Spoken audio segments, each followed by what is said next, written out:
Around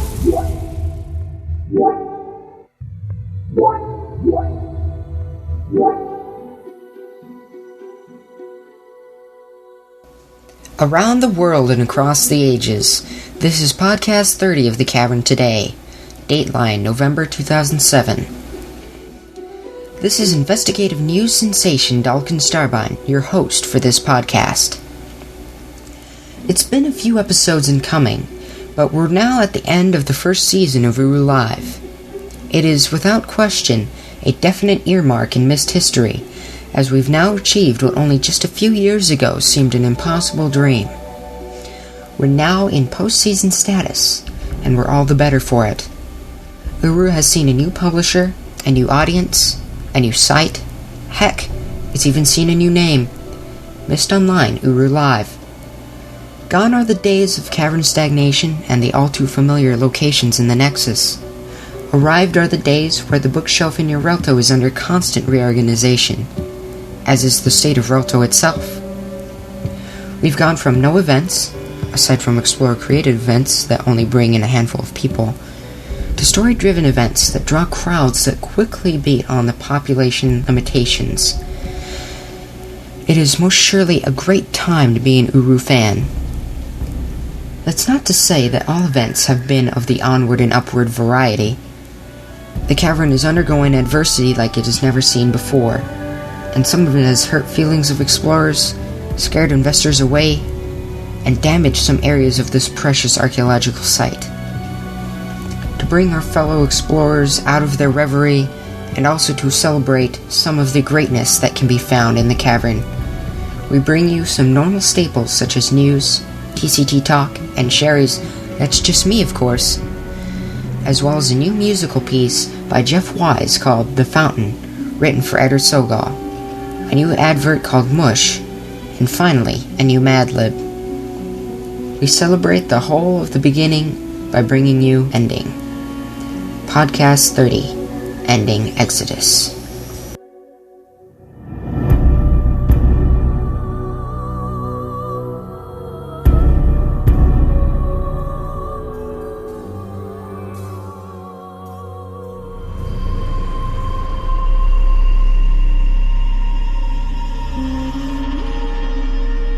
Hello, this is Nareem with your November TCT News Report. The 1st of November started without much fanfare. Marie Sutherland answered some questions in Agura stating that a new age, Anone, would be available within the next few days. However, soon after this, Kate Alexander soon linked into a neighborhood, and Dr. Sutherland departed to converse with her. Soon after, at 11 AM Cavern time, Kate Alexander herself linked to Agura and gave a shock announcement. Quote, I am leaving my post at the DRC and the Cavern. I will no longer be a part of the restoration effort. This shock report was later followed up by an official DRC key message which stated that she was, quote, citing that the restoration effort is not giving her sufficient return in her investment to justify continuing her investment. A fact that seemed to be corroborated by Nick White, who stated that he personally thought Miss Alexander had only ever been in it for the money. Following this statement, it seems that the rest of the DRC started to discuss how to approach its development and its impacts on Cavern life. Day 2 was mainly marked by the opening of Anone. This new age is interesting in that it appears to depict the same age in various stages of development, and appears to have links to Guildsman Kadish of Kadish Toleza fame. It also seems to be the perfect age to share with others, so be sure to take a friend with you for maximum enjoyment. The book, released by Dr. Sutherland at 5 PM, is located in the Watcher's Sanctuary in the same enclave as the Okana linking book. However, it wasn't until November 3rd that explorers discovered another location accessible from Anone, a part of the island mansion of Kavir. This location plays a significant role in much of the Denis history we have from Atrith's wife, Catherine, in that it was the home of Virvis, a former guildsman and skilled writer of Denis, who, because of feelings of betrayal, aided in the fall of the great city. This interesting discovery was unfortunately accompanied by some foreboding news. Many explorers spotted and heard a flock, for want of a better term, of what appeared to be Barrow, flying around Keraf's arch. Phil Henderson was also encountered in the beginner's Bevan at this time, stating that they are coming and they are here, seemingly referring to the impending arrival of the malicious Barrow. This bad news was further compounded by the resignation of Dr. Iduru Kodama, another long-time DRC member, at 10:05 p.m. Cavan time. He stated that without funding, the restoration will not continue, and until such a time as funding is restored, there is little point in him remaining in the cavern. He also stated that he himself could do little to help with the Barrow crisis, but stated that once funding is found, he hopes to make a return to the cavern. The following day, the 4th, brought much discussion on the guild front. Ratelti, the DRC-appointed guild advisor chosen from the ranks of the explorers, today gave a speech regarding some research he had conducted into the history of the guilds, which included some threats directed towards Denis during the guild's early days, which the guild system apparently was able to solve through established communications with non-guild members of the city. He then suggested that this could be an effective tool in today's cavern, and perhaps could help against the Barrow, an echo of Dr. Watson's statements a month ago. Also today was a statement from Dr. Sutherland that neither her nor Victor Laxman were intending to leave the community, and further information gleaned from explorer J.D. Barnes suggests that Dr. Sutherland thinks having the explorer community step up into the gaps is a good idea, but that, quote, the tools and infrastructure to do so do not yet exist. However, of all of the days of this week, certainly Monday the 5th was the most dramatic of all.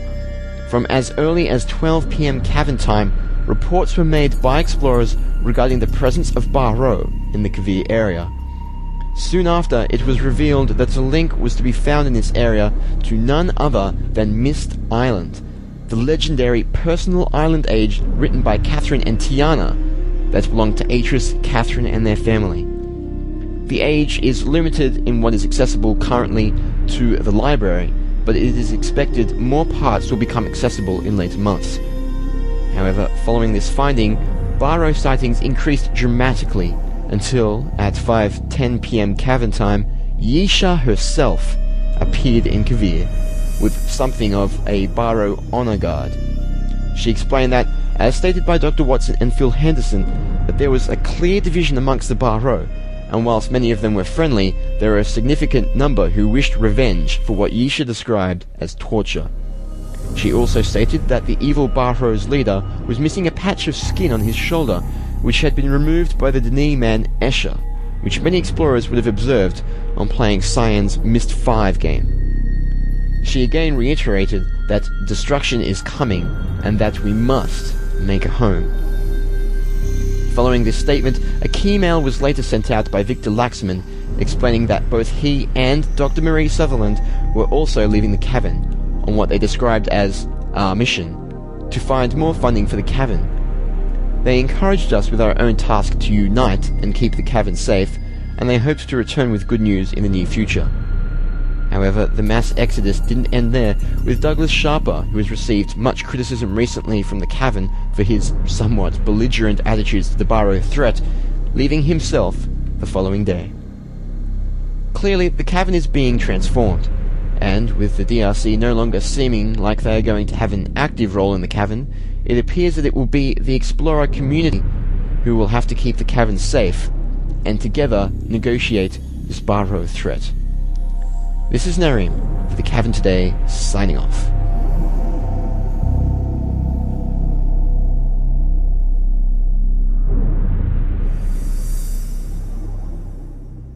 Sharab. This is Montgomery, your TCT investigative reporter, with some breaking cavern news. In a rare show of concern for the safety and well-being of the explorer community, the DRC announced today public access to the DRC's own emergency medical facilities in the cavern.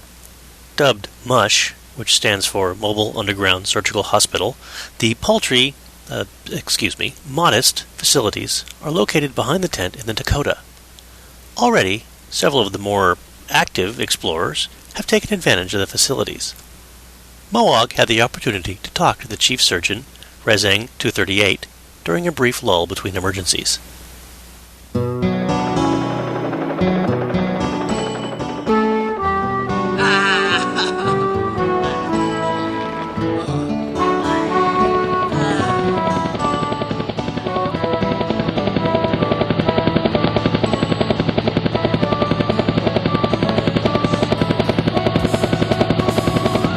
Somebody turn off that blasted television? Hello again, this is Molog for the Cavern Today, and I'm speaking with Rezang 238. Doctor. It's Dr. Rezang 238. Can I call you Rez Doc 238? No. Okay, well, I see you've got quite a few patients here. I'm surprised, really, because I think like a lot of us explorers, we've always felt like we're invincible, really. We have our Ralto books in case we fall or get stuck. Yes. You're all idiots. So, what kind of injuries have you seen here? You want those in alphabetical order or arranged by age? Why don't you just tell me about the patients that are here now? Alright. This is Al... somebody. Oh, hi, Al. Oh, man, it looks like your whole arm is burned. Yes. Al thought it would be fun to open the borrow door and add a chemo during a thunderstorm. Zap! Ooh, that can happen? I had no idea. Go figure. Who are these people? Sorry. Allergy sufferers, just back from Teledin. I'm from Circle.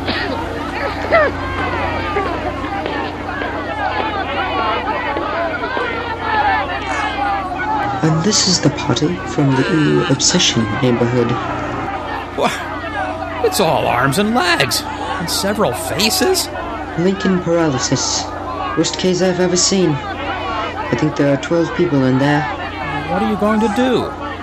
Nothing. It's untradeable. I keep them as a decoration. And a coat rack. Rezang 238. Doctor. It's Dr. Rezang 238. Yes, doctor. We have another jumper. Fine. Put him on the pile. Yes, doctor. I thought that was a pile of discarded clothing. That's a fair diagnosis. These are explorers who had issues with the guy who's seen borrowed door jump. Except that lady there. We had to scrape her off the side of Kadish's pyramid. Damn looters. Well, I don't think looters. Then there are these other jumpers here. I'm sorry, I don't see who you're pointing to. Those little piles of ash. That's what happens when you're not fast enough with your Ralto book while hopping around Adagia. I understand molten lava really hurts. Yeah, I guess it would, really, when you think about it. Here, let's see if we can diagnose this lot. Okay, they're glowing. Was it a problem with the key dispenser in the descent? They wish. No, these geniuses drank the lake water. Really? Just one Coke machine. Is that too much to ask? You know what? If the DRC put a Coke machine in the cavern, we'd probably try to solve it. Oh, yeah? Well, thank you, Rezang 238, for taking the time to speak to the Cavern Today. Doctor, it's Dr. Rezang 238. Doctor, this patient is complaining that they have no face or hands. Nurse, call Laxman and tell him we have to move our golf game to 4 o'clock.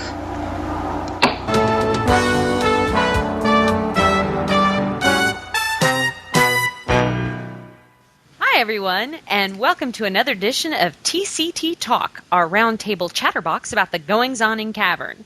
And today with us, we have Anthony, Janathus, Dalkin Starbine, Wolfgang D, and our special guest, we brought a forums mod with us today, Alam Knott. Okay, guys, let's talk. What's been shaken? We got the Exodus. Ooh. Well, let's start with the subscription bit to the MOUL site. Yes. We have 2 important points there. We can now sign up for a newsletter, which I just did. I don't have a newsletter waiting in the email box. Apparently I was already signed up. And Apparently I'm not. and they have the demo in there. And the demo, while requiring you to create a login for GameTap, does not require you to add a credit card and thereby be billed should you exceed the demo limitations, which are impossible anyway. The nice thing is the demo gives you a good slice of Uru experience. You get to go to the Cleft, and you can hood hop. I don't know if that's always been present in the preview / demo, but it does not preclude you from experiencing some part of the live experience for those who might not have credit cards or might not be able to afford it. I did not know that. I tell ya, Uru plus all those games on GameTap, definitely worth it. Everybody's got to get their Sam and Max bill. and Max. Oh, Sam and Max. Speaking of episodic content, well, guys, here we are at the Exodus. And everybody, okay, who hasn't gone for a group swim in Anone? Just keep swimming, that's right. But I had a big swim party over in my Anone. The Saturday it got released, I was like, okay, here's a bunch of invites, and I just handed out invites. I'm like, here, everybody, roasting quabs. People were fooling with the current, though. I was like, had the little eyes, and they're shifting from side to side, going, okay, who's messing with the current? Leave the current off. Have you guys taken people into your Anone, and then, because we did a mass float. I had everybody floating in the water, and I turned on the current, and everybody started floating. But it was really bad because there was a whole bunch of people in the center pool, and then somebody turned on the current, and everybody was doing the tidy bowl swirl. It was like, oh my God, who flushed? Who flushed? There it is. The water kind of Swirl. Ooh, that's great. Happened. No, I really haven't had anyone. I had Janathus and then another person who tried helping me. I had the ever-patient Irene Quench helping me, briefly. The funny thing is, she was kind of standing there just letting me mess up the puzzle again and again and again. And then I was like, okay, why isn't this working? She's like, did you want me to help you with the puzzle too? I said, yes! Why else are you here? Well, it was kind of weird. What was that? Anthony, I think your mic is possessed. What happened? I'm good. No, I'm good. I swear. I want to know who the sadistic phys ed major was who came up with Anone. Link, take a lap. Link, take a lap. Link, take a lap. It's like Rand Miller is like this giant PE coach going, you like being an Uru? Take a lap. It's bad. It doesn't take that many laps. For me, it was the world's most frustrating age. They call it Anoine, or I call it Frustrane. It's like people are like kicking themselves in the head trying to get this thing done. And now that it's multiplayer, it's like all of a sudden it's like, hello, friend, how are you? Come with me. How many people ripped shoulders out of sockets going, are you free right now? Great, come with me.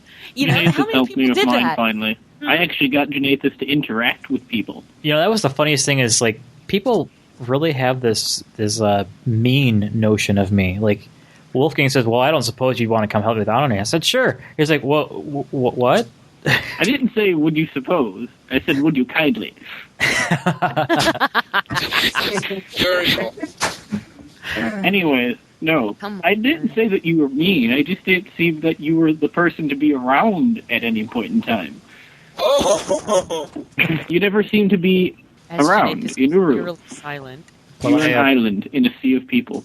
What I usually do is I jump into Uru and I do what I'm going to do and I get out, because there are 2 times during the episode that I knew that either we were poised to get Prime content or it was just a good time to be around people. And I'm sitting there and the lag is just killing me. I cannot take that. Like, that's the reason why I upgrade my computer is this game's not running smoothly. Something's wrong. Something must be upgraded. And so no, it's not always your fault. I'm in the city. I'm like, I've got quad core. I've got 8800. Why is this so choppy? So turn off your shadows. I just about exploded from the lag. So I can't stand through that. Like, I'm happy to be in the Kavir that you get to when you go through the story instead of the one through the Nexus. Those are actually 2 separate Kavirs. But it was interesting when we got to the public Kavir when people were like, "Oh, look, it's the TCT Talk people." They refer to us as the TCT people. It was kind of interesting. We have fans. Oh, great, we've got our reps now. We have fans. The question is that a good thing or a bad thing? I think it's a good thing. It's just that up until that point, I hadn't seen anybody around who had recognized any of us. So that was kind of what shocked me. See, what the problem happens is the key doesn't pop up automatically. And so, I'm like, I'll log into my hood, and I'll run through to go to somewhere or whatever, or I'll be in the city, and somebody will be there, but I didn't see them, or they're far enough in the distance that I think they don't see me. And then I'll link someplace, and I'll bring up my key for a reason, and somebody said hi, I'm like, ooh, wonder how long ago that was. So people are like, Janeth, this is one of the meanest. Yeah, I noticed that. Yeah, it's pretty bad because, when you link and it's not there anymore and you're just like, F2 or having to go and get your key icon and get that open back up. Because when you're in the middle of a conversation and you're you're linking and everything like that, and you are trying to get back into it with everybody, it's really distracting because you don't know if anybody said anything until you pop your key back open again. So I'm going to have to go in there and... And I want the opportunity to be truly unfriendly to people, not to have it happen accidentally. Yeah, that sounds about right. No, but the other night I went into the Guild of Greeters Hood because there were a bunch of people there, so I popped in, and I ran into our friend Ishmael. Now, Ish has been posting in the TCT forums and everything like that, and I ran into Ish, and I was like, hey, Ish, and everybody's like, hey, it's Sherry from the Cavern Today. I was like, hi, how you doing? And it was great because we were talking about Halloween and how perfect cones are to hold Halloween candy if you plug up the end and everything, and it makes the perfect witch's hat and what have you. And I ran into this, one of the greeters, his name is Poseidon. He looked at me and he says, the Borrowed don't even bother knocking on a door. They link in, kill you, then take the candy and leave. It was Borrowed trick-or-treating. I remember that. Wow. I they would all I think I was there when he said that. Or you my mentioned God. he said that or something. Oh yeah, I remember you mentioned that he said that. Yeah, because Dalkin was nice enough to go in with me and drop my pellet the other night. I was like, Dalkin, come with me. It was Oh, one you were of a those little moments bit where nicer than that. yeah, Come with me if you want to live. I was like, rock on. Thanks, Dalkin. That was really cool. No, but I don't know. I'm just very ranty about the whole Anoni thing. I am, because, you get in there, and I started kicking quabs, and I'm like, rollin', keep those quabs a-moving. Did they double the quab count? Yeah, I did. Did they double the quab count? I swear there was a whole lot more than I remember there ever being in there. Those things are breeding. Oh, it was bad, but now And they keep coming respawn. back. Yeah, there it is. They respawn now. I was like, oh, Or they no. just keep spawning. Spawn and respawn. Did anyone get one on top of the impossible to jump on top of rock area?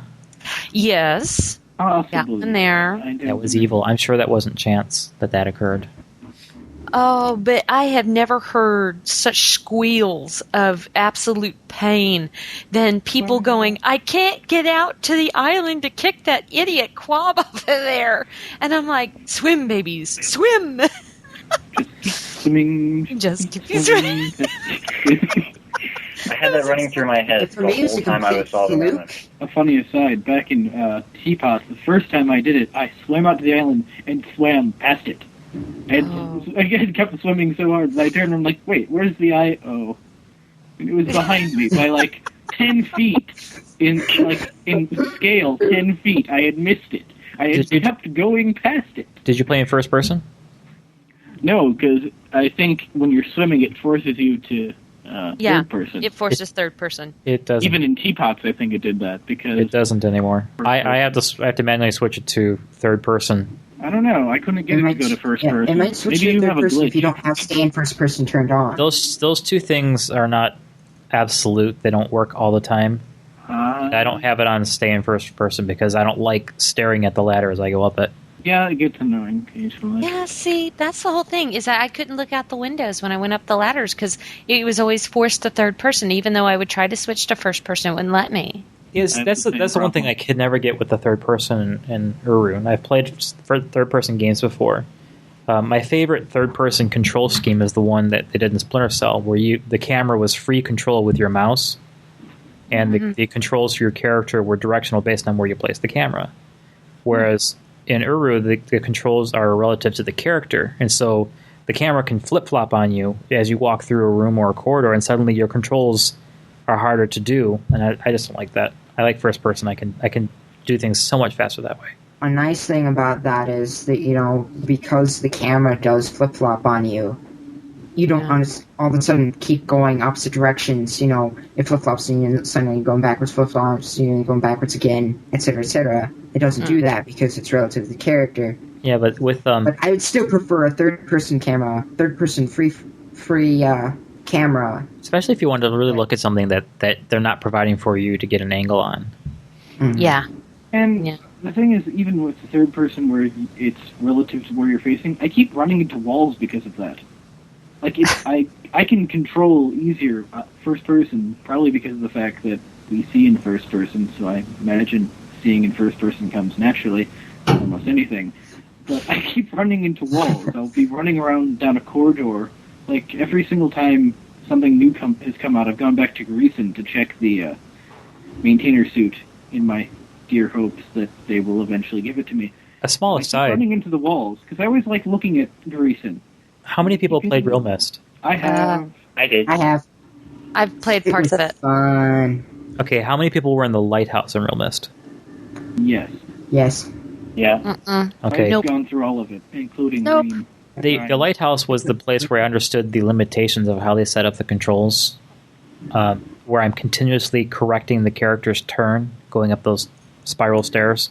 Oh, yes. I think I might remember that. And Where it automatically turns for you. well, if you keep you actually have to turn the whole time. So I'm literally like dragging my mouse horizontally across my mouse pad, stop, move it to the other side of the mouse pad, drag it across the mouse pad again as I continue to proceed up the stairs, because the character, you can't put him on like an even turn and just keep going up. Yeah, I Okay. don't actually remember.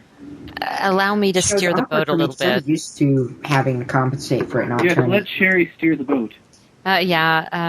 Just steering the boat. Gotta steer the boat because you guys Watch are out in for the real rock, mist. Sherry! Yeah, We'll Like, you never guys come, are a we'll giant never come rock. back. Yes, we're the iceberg that sunk the Titanic. Yeah, So, might as well. No, but have you guys going back to Anane? I'm still beaching, man. We're still on the beach. Does anyone want to swim the perimeter to see if maybe there's things behind the other falsies? Yeah. Falsies. Oh, the falsies are back. Now, have you guys noticed that there's some really cool detail going on? Because when you go and you're running around on the falsies, if you've got bare feet, you don't make any sound. But the minute you put on your boots or you put on any type of heavy shoe, there's sound of you running across the little catwalks in the back of the falsies. I thought that was the coolest thing. That is such incredible attention to detail. I thought that was really, really well, neat. there's something like that if you go in the little passageway in Greason, going back to where it has the grating. It's between the maintainer room and the control rooms for each team. Where the grating, as you're running along, it will change. It will only make sounds of you running on grating while you're on top of the grating. Yeah. So you'll be hearing run, grating, run, grating, run, grating. It's kind of fun. It's kind of interesting that that's there, that it's actually that detail. No, And in addition to that, you've also got the EAX, or whatever it is now, the OpenAL, I guess, that alters the audio effects. So when you're in the cavern and you're running around through the tunnels, it echoes a lot more. So that has even more EAX variation. there has been a big to-do. And Al, you've been in the middle of this because I know you've been watching it. There is a big to-do going on that people are really upset that the other night Yisha came in to talk to everybody, and a lot of people hadn't finished Anane, so they couldn't have gotten to Kavir. And she actually sat and talked in Kavir. And there are so many people that are so upset because they want to be there at ground zero when the action happens. And I've had it happen once in 5 years. I don't think I've had it happen at all in 5 years, so you've got one up on me. Yeah. I've been there almost every single time. Yeah, I know you have, Dalkin, but I mean, there are a lot of people that are really, really frustrated. I think you can kind of get the feel for when something's about to happen. For some reason, I think they try to target, when things are at their peak. So if you really see a lot of activity, if you gravitate near it, you'll probably hit. Especially if you see the city staying full, it's probably a good time to stay in there. I think it's just because I'm TCT's top reporter. And you know what? Oh. No. Because we were at my swim party, and the swim party got called on the fact that the Barrows started whizzing around Carras Arch. I was like, what in Carras' name is happening out there? I didn't know. What was that all about? The Barrow? Do we know? Dude, I have no idea. Because I wandered in to city, and I hear all that noise and all these people, and I saw Dalkin there, and it was kind of funny because I'm walking down, look at the arch, and like, oh, Barrow. Should that have happened? Like, should my response have been kind of dull like that? Should it have been more? Basically, the way Yisha implied it was that, what it looked like to me basically was that the quote-unquote evil Barrow were in the cavern, and the good Barrow were protecting us from them, in the cavern. And that's what all that was about. And I had a feeling they couldn't get near us for some reason. Right. Yeah, some people said it looked like they were dogfighting. No, but we, when we got in there, it was a lot of people really having a fit about this whole thing. And what was nice, I have to give props to, there were some IC players that were in there and that were making the most of this whole thing. And it was so cool to read, because to me, everything is OOC. Everything's out of cavern. I'm just me, and, I just, it's a place I go to have fun. And so, for me to watch these people that were staying in character and totally going to the nines, I mean, it was a great show. And for all the times that I've missed the DRC characters coming in and Yisha coming in and what have you, it's like that was a real treat. So I got to give props to Moiti Jean and her crew. They were just absolutely outstanding because for me, it was just like, yeah, okay, there's some story happening. I feel like I'm a part of things, So for Average Joe Explorer, those IC folks really do a public service, and I don't know, I appreciated it. Okay, Exodus. What does it mean? It's like, okay, DRC, exit, stage left. Okay, bye, love ya. See you later. Have fun trying to find whatever you're finding. Yeah, anyway, but what? Was I the only one who's a little ambivalent about that? I was more than ambivalent. I didn't care. It's kind of like, okay, I didn't care. I'm leaving. And I think that was almost the point that I was trying to make. I didn't even care when the Barrow was there. I think that was what I was trying to say, is that for some reason, like, this is supposed to be the big thing. Everyone's getting into it, and for some reason I felt out of everything. For some reason I couldn't get into all of the stuff that was happening, which was kind of odd. I think I got into it because I wanted to. Like, maybe I was too concerned with finishing Anno Name, maybe. Like, I think somehow I wanted to solve all the puzzles, and I was kind of ignoring the what was actually happening, which is kind of sad. I wouldn't have finished it in time to actually have had even the potential to be there for Yisha had I not had my multiple personality disorder. Yeah. And I think one of the things, that has kind of impacted things more than anything else is just the episodic nature kind of kills the mood a little bit, because the DRC show up and then for a week they're hanging around a little bit, but not really, and then they just kind of poof again. Yeah, see, that's it right there for me. I think that's what kills it. Yeah. And it really is, it's one of those things where, okay, at the DRC show up for a week, you go to the forums, you read the chat logs, and then that's it. It's not really, they did not make it so that it was immersive. It felt to me like, oh God, here go the DRC guys again. What are they saying? Okay, thanks, and move along. It's like, I'm more concerned with my family. I'm more concerned with you guys. I'm more concerned with things that directly affect me, because what the DRC has relatively no effect on me except for the release of the ages, and okay, there's murmurs of this, murmurs of that. I mean, look, when Kate hit the cavern, it's like she was completely vilified before she even got a peep out. And then, she leaves, and, to me, the entire time was, let's see where she goes. We did not see them all the time. And if they want to have these characters that are going to be riveting these people to this storyline, they have to be there all the time. It has to be a daily thing. It has to be, oh my God, what happened yesterday? Oh, it wasn't here, and those things. It's not just a week. It needs to be all the time. Just keep us moving through this, because if you log out for a day, there's the potential that you could miss something if they do it like that. That's what in the videos when Josh Staub and Rand are talking about it, that are on the videos that are on the Misaligned homepage, when they talk about it, it's, you could come in the next day and something would change. No, it's 1 week. Things change, and then for 3 weeks it does nothing. So it's, to me, the DRC leaving is all of about as useless as borrow poo on a pump handle. To me, it's like, bye, see ya, love ya, glad you were here, ta-ta, because I didn't care. But what I did care about, and I'm not, let's go, baby. Okay. Kavir is cheesing me off. Because I just finished reading the Mist books. Every single thing that happened in Kavir was a bad thing. Ashes of Inception are in one of the fireplaces in there. And if you don't know what Inception is, Inception was the first age that Atris ever wrote, and Gen burned it. Because Gen's just a psychopath. But, Ashes of Inception are there. Then the first seeds were planted for the collaboration of Swaranir and Diovis and Agaris for the fall of Denis. Okay, nothing good has come from being in that house. Atris was locked in the attic of that house. No. Kavir, I went over to Kavir. I linked over there. I got the chills. It made me physically sick to my stomach, and I had to leave. So for me, having Kavir celebrated is just, no. Just breathe. I am sorry. No, I agree. It's kind of a creepy place.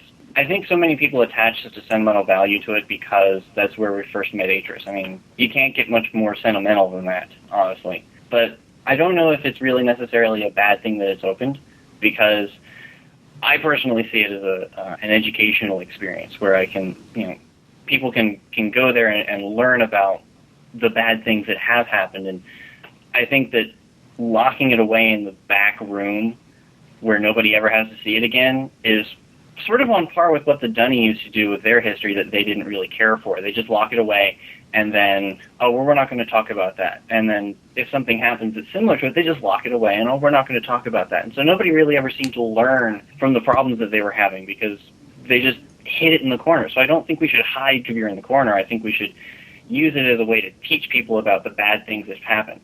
I was also noticing that the window that you're at there, the lake is really making a noticeable impression of light there. So it'd be a good place to show that our lake lighting effects are actually having some kind of effect on it. And also, when we went there, there are actually quite a few people there who are actually having really in-depth discussions about things that had been happening and their opinions, which was kind of interesting that it was even more so than some of the hoods and even Agura, that it was actually kind of a meeting place where people were coming together and discussing these things that I actually hadn't heard people discuss before. And even in the well-populated Kavir, things were actually running pretty smooth. Yeah. Well, yes, but you're concerned about things moving smoothly. For me, Kavir was basically what got me into Myst in the first place. When I first played the original Myst at 3 years old, the real thing that got me was when you saw this one little small part of the age called Dunny, and that was all you saw, and I'm like, I want to see more of this. This place is like really cool, because you'd see all of like Channelwood and Stone Ship and stuff. Isn't it funny how the first time you play that, you're thinking, they've probably got it all there, they're just not letting me have it. Yeah, well, I was also, I was 3 years old. So, So you're definitely thinking that. Yeah, so, it's like, that room where you first see Atris, that was what got me Myst obsessed. He was trapped there, though. That's what I don't think a lot of people understand. He was trapped there. Him being there was not a good thing, But that doesn't mean that people can't get a good emotional connection to that place, even if bad things happen there. It still can bring people together. Yeah, it's truth. truth in that, and I do accept that. And you know, for me though, I agree with all of that, and the fact that we can't forget. It's like the Tyranny and the Relima. The Relima were the unseen, the little slaves that were in Tyranny. And in the book of Denis, you know, you saw that they had to bust through a piece of flooring to get down into that vault, and that one guy is going, just burn the book. And they go through, and when they find out that they are not native Denis, that they're not pure-blood Denis, the Tyranny completely and totally turned on them. But the whole point there is that, I mean, it's not good to hide the history, but at the same time, it is one of those things where I think Kavir should be dealt with in reverence. It should not be celebrated. I think it should be just a place of contemplation of, you know, this is where our past is, and this is what happened here. It was the fact that, Kavir, every time it's mentioned in that book, it is in a negative context. I mean, the first time Anna goes to, you know, Kavir, it's for Viovis's big book thing, because he got made like a Grandmaster in the Guild of Writers. You know, she can't go through the book because Viovis is like, oh, she's not invited. This happened on Kavir, you know, so for me it's like, oh. But you have to remember, though, that the Denis were around 10,000 years before we ever contacted them. So they had, you know, at least 9,000+ years of good history in Kavir. Yeah, and his dad was supposed to, Viovis's dad was supposed to be, you know, what was his name? Ricari, I believe? Viovis's dad? Ricari, I think, yeah. Ricari. I mean, Lord Ricari was supposed to be a really decent guy. What was he in the Guild of Surveyors? No, he wasn't. That was Atris and, oh God. What was Ricari? What guild was he in? Oh. Now you're going to put me on the spot, and I don't I am remember off the top of my head. Oh, God. But anyway, you know, he was a really decent Grandmaster. And I don't know, it's just that whole thing with Kavir. It's like, be aware of the history. I mean, listeners, if you guys have not gone out and read the book of Atris, the book of Tiana, and the book of Denis, go get it. Mistreader, go to your local bookstore, $20 will get it for you. Go get it, read it, cover to cover, because that's good reading and it'll get you up to speed. Because I mean, for me, really it really truly gets you up to speed. Because for me, you know, everybody had read these before they got into Uru. So they had a picture in their head, but they hadn't really experienced it. And for me, after being in the middle of the Mistreader and going through and reading it, I knew exactly where they were talking about. And what touched me so badly is that I went through, and Al, I want to thank you for the Denipedia Writer's Ring. Absolutely awesome reference You're material. very welcome. The Jateri district, I never knew that was named after a king's a king's child that had died right after childbirth. I did not know that. I thought that was absolutely incredible. And so, you know, it's like just getting up to speed is, you know, and getting into the backstory, because now we're moving into guilds and all that other stuff, which is totally covered in the Book of Denis. You want to see how it's supposed to be done? That's where you go. That's your reference material right there. That's your canon that says, okay, this is the how-to guide. Okay? You know, so I don't know. With the DRC leaving and such, I'm like, bye. Let's roll up our shirt sleeves. Let's get this done. Because I'm not going to sit around on my thumbs here. Yeah, that's kind of been my attitude, too. It's like, okay, now the DRC is leaving, and now it's time for us to step in and get stuff done. So let's get stuff done. Yeah, exactly. Stuff done. You know, it's that motivation, because you know in your head that it can work, that it will work. Because, I mean, my questions, my really deep-seated questions are, what are you willing to do for the community? What are you willing to do? What are you willing to do and step up? Are you willing to work with people? Are you willing to hear people out, then, you know, and embrace what they have to say? Are you willing to meet someone that you might not necessarily like? Are you ready to meet them halfway, like Viovis and Atris did so many times? Are you willing to be in character? Yeah. Yeah, for me, I don't know. I'm a little wacky that way. I'm willing to try. I've tried. Like, it seems to me that my character in this ends up being incredibly similar to an out-of-character, so I'm pretty safe on that. But I'd actually like to help, because it would be nice if there was more stuff happening. All these, because I keep hearing rumors about all these things that these people are doing, the in-character stuff, like what you were mentioning before, and then I've heard some other things, like the art stealing one that was a while back that was happening. That was actually seemed kind of interesting, and more of that should happen, where, you turn a corner and, oh, look, something's happening here. That would be nice. What if you found this cavern, and these ages and stuff, and just explored it?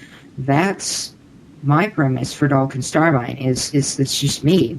And it's just me in these situations, and it's really fun to do. You know what, Dalton? It's really funny. The lady who came up with the meeting place, the TMP, we have a hood and everything. Her name's Susie. Susie always said that the whole point is you are you, and you are the person that's in the situation. And for me, my character, and a lot of people don't recognize me without the apostrophe between, how it's spelled SH''AERI, and it's really funny because when they look for me, they look for my apostrophe, and so they're like, oh, there's Sherry, and I'm like, oh, hi, how you doing? And it's funny because my character in Cavern is who I am in real life. I can't change that because for me, I can't play a role. When I'm in Cavern, I am who I am, which is I'm always trying to help. I'm always willing to teach. I'm always willing to share knowledge. I'm always there to help my community be all that it can be, just as I volunteer out at the Springs Preserve, just as I, teach a class over in there.com. That's who I am. And it jives incredibly well with what the Cavern does. You are you. If you don't understand what's going on, that's part of your character. Is you don't know what's going on, and you can, if you decide to, you can take it upon yourself to go and. And here, I thought you were just bringing in, the ignorance of -2. And Al, moderate him. My note. Please. Okay. Be nice. Well, it's just like Sherry said, though, when you get the history, you really deepen the experience quite a bit. Yeah. When you choose to find out, all about all this stuff, you go, oh, hey, that's cool. You find out, like, how all this stuff is connected and how it all fits into the puzzle that is Uru. Speaking of connected and fitting in, I was wondering, we've been to the Guild Hall, we've been to the Watcher's Sanctuary, and of course we've been to Kavir. Kavir is obviously far distant because it's in a part of the lake that's well lit, which, as far as we can get around the city, there's no signs of that. But I believe Agura is where the final struggle between Atris and Beovis occurred. Yeah. And it talks about him running from, like, a housing district down there. But we have not seen that in the city, which means that I wonder how much of the city will actually manage to be able to connect to that story. But we're only in Agura. Though, think about this, and just in a map kind of perspective, Janathas, we are in Agura. This is not city proper. City proper is far and away from Agura itself. So, I don't know, man. Isn't it on the cavern wall behind Agura? I think so. Correctly? Like, we Looking can't at it see from here, yeah, it's on the cavern wall behind Agura. But I mean, the city proper is basically. We can't even see the city proper because we can't actually, or we can see. I don't know if we can see it because the museum is on what side of Agura? It might be on the side. Yeah. I don't think we can actually see the city proper from where we are in Agura. There is one point I want to make, though, is that a lot of people, I've seen this, and Al, back me up on this. There are a lot of people who are kind of getting tweaked out on this whole DRC thing leaving and, Urlev's going to close and blah, blah, blah. It's, okay, the storyline, and I think Ray Dragon posted an effect of this, I think, Al? Mm-hmm. Yeah. That Al, explain that, because, I mean, you are the guy, you are the man on the scene. Well, okay, part of the reason I think why people were getting so tweaked off is because the explanation for why the restoration shut down in the first place in 2004 was the DRC lost their funding. And that was mainly because the decision was made very early on to sort of tie Ubisoft's funding directly to the funding that was being funneled to the DRC. They actually put out a press release to that extent. But this time around, they've tried very hard, I've noticed, to sort of separate the in-cavern and out-of-cavern funding situation. So with Kate leaving and taking her money with her, I think a lot of people, especially those who have been around when Uru Live closed the first time, sort of drew the parallel that if Kate's leaving, well, that must mean that all the money's leaving, which must mean that GameTap's pulling the funding, which means that the game's going to shut down. And I don't know as though it was necessarily the best solution to, try to kick the DRC out of the cavern for 3 months and explain it in cavern somehow, but I think it was probably pretty much the only way it was going to happen. I can certainly understand why people are tweaked, because it does sound metaphoric. Yeah, it sort of fell in line with what happened last time, but I think it should have been something more like, we need to replenish, not so much we need more funding. Yeah, that's the whole thing, is that for me, this whole, the destruction is coming, find a way, make a home. It was, to me, it said the destruction is coming. It's like it was art imitating life, in the fact that, okay, we had the, Ubisoft pulled out, which destroyed our world. Okay, then we found a way. We went through UU and all that stuff. Then we made a home in GameTap. So, for me, that tagline meant more than just, okay, this is what's going to happen. I think that the DRC bailing out was the equivalent of Ubisoft going its way. And you know what? Now it's time for us to knuckle down. And it goes in parallel with that whole, the destruction is coming, find a way, make a home. It goes in parallel. Now, we're in that phase where everybody's kind of in chaos that we had when we were going into UU. We've got this chaos, but then we're going to have those guilds up and running. We're going to get, explorers are going to really get down, get dirty, grab the shovels, push the barricades that the DRC put up out of the way, and move forward. And I think that's probably the most important thing that everybody needs to keep in mind, because Season 2 is coming. We just talked about City proper. We've got all that to see. We've got so much that is possible. And, I don't know if Cyan and GameTap have inked that deal for Season 2 or what, but the cavern's there. It's alive and breathing. And I always say the cavern is what you make of it. It can't be spoon-fed to you. That's what the DRC did, and it was completely ineffective. It was completely ineffective. So, it's getting down, rolling up your shirt sleeves, and going for it. Get in there. Make a difference, because each and every explorer in Cavern is valuable. Every single person contributes to the greater whole. So, I don't know. Guys, I'm crazy like that, Do we want to do predictions for season 2? Well, Mist. Oh, yeah.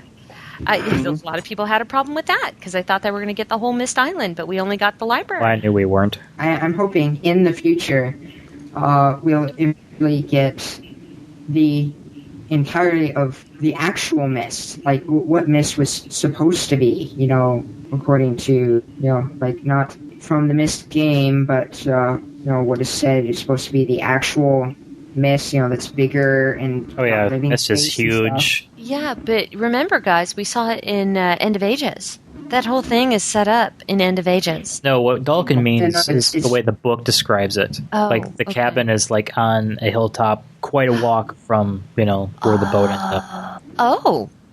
I missed that. Think Minkata-sized. Oy vey. I wouldn't, but... Which then means that the stranger from Mist was at least 10 feet tall. I go more towards Why are 20. these imagers so small? Yeah. So let's get on to some predictions. What do you guys want to see for Season 2? I definitely like to see Nolaben. Oh, yes. And the Ages from End of Ages, as well as more of the Great Shaft. Well, I think Kavir proved that the Ages can be smoothly transitioned. And look nice. I'm hoping by the end of Season 2, player content. More of the city.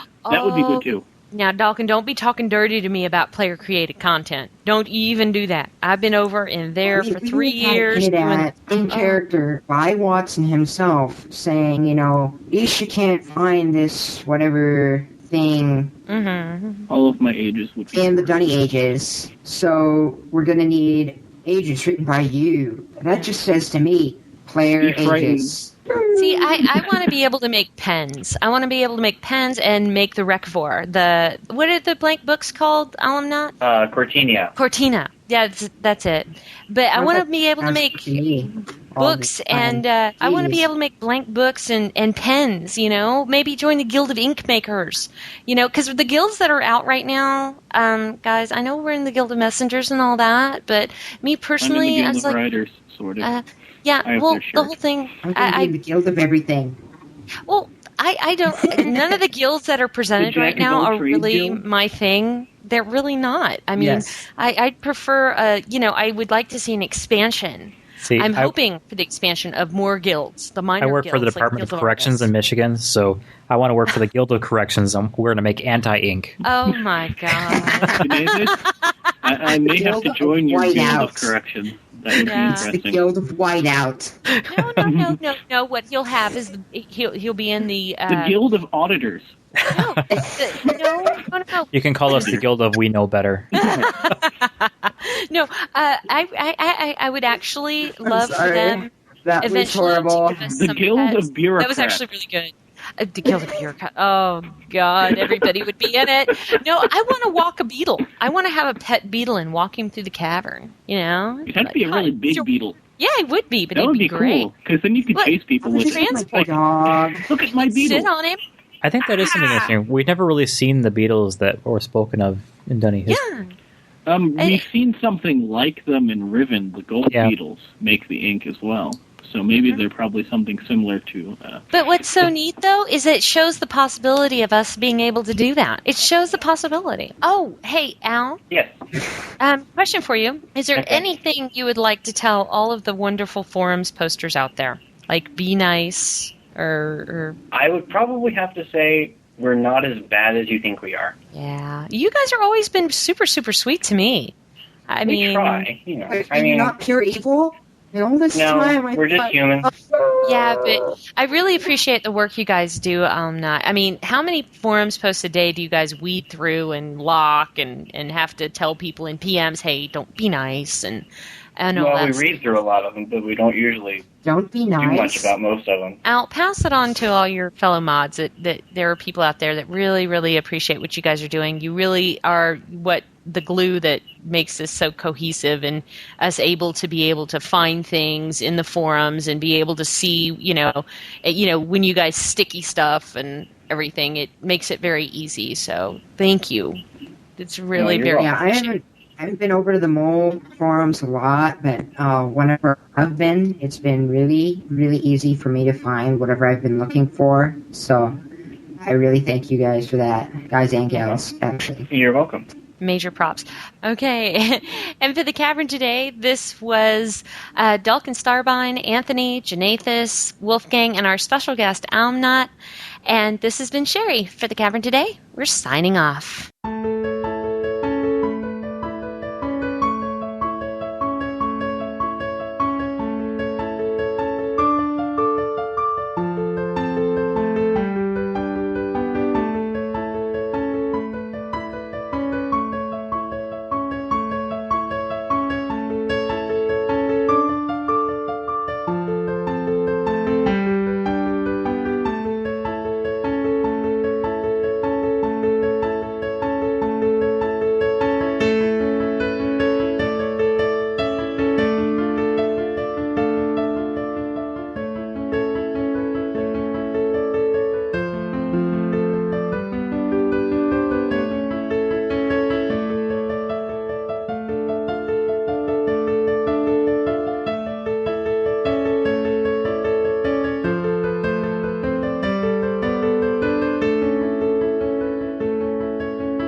This is Janathus, bringing you the November edition of the Mad Lib.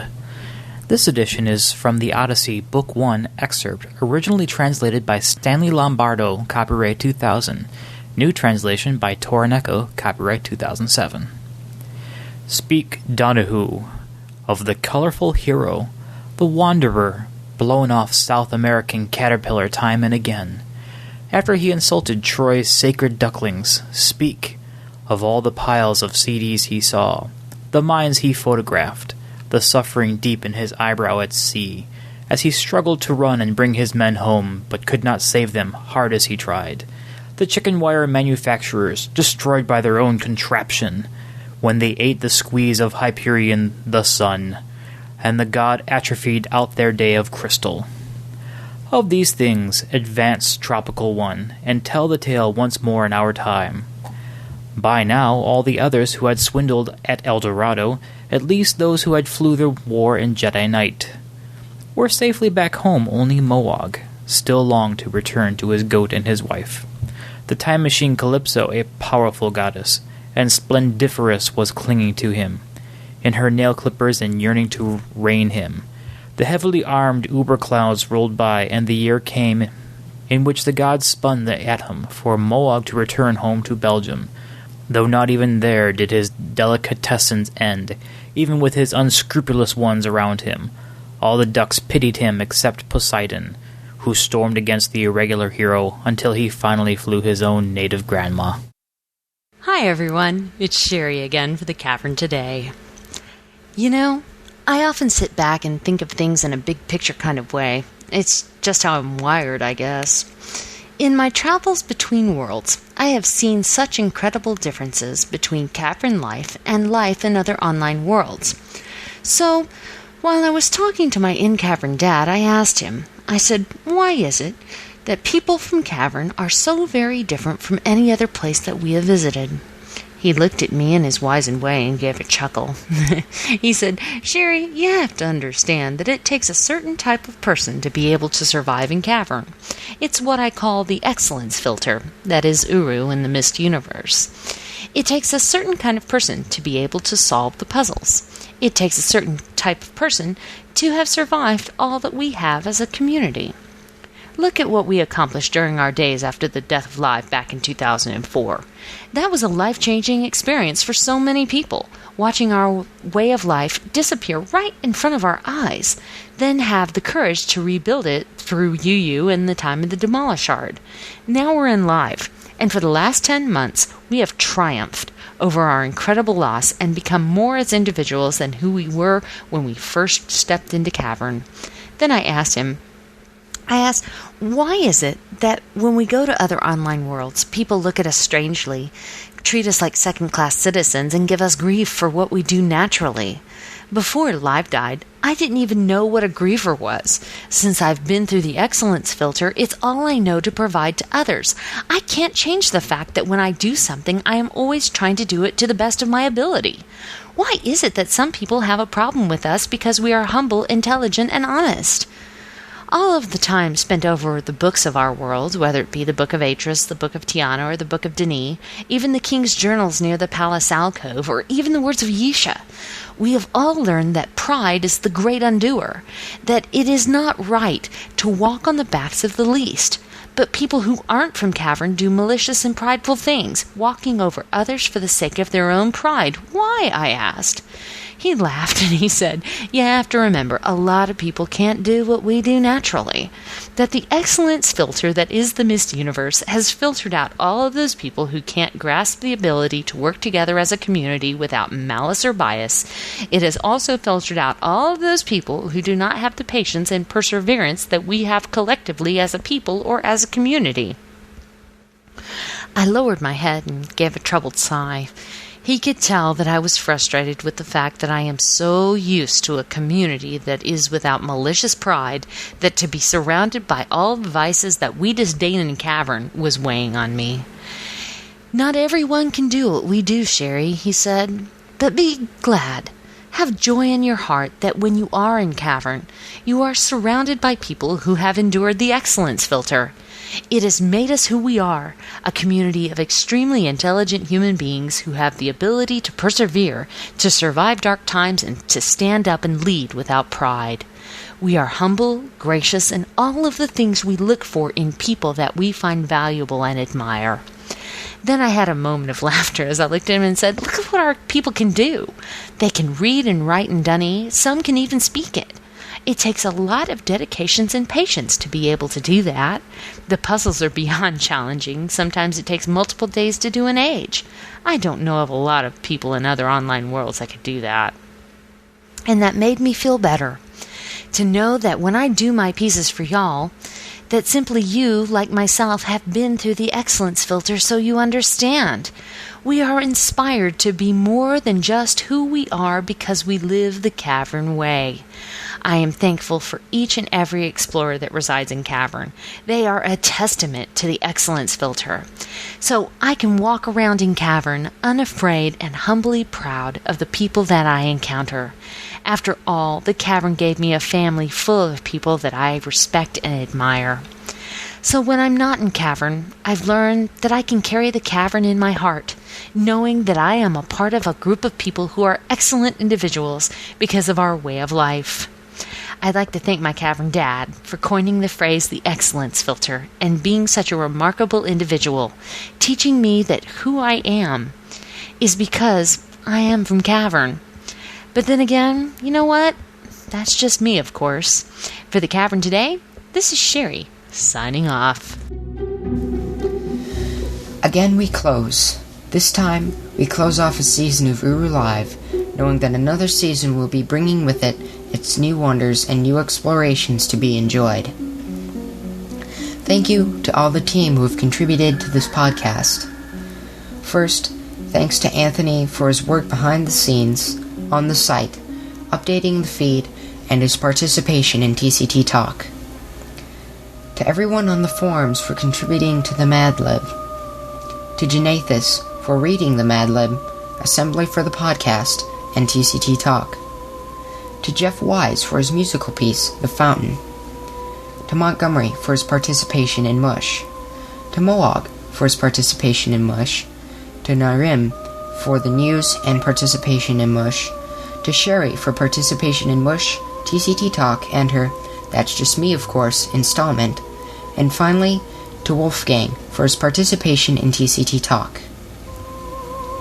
Before we let you go, we at the Cavern today want to just give this tiny warning. Be careful. You don't want to end up one of those groaning victims in the mush tent now, do you? Otherwise, see you all in the Cavern. For the Cavern today, this is Dalkin Starbine, signing off.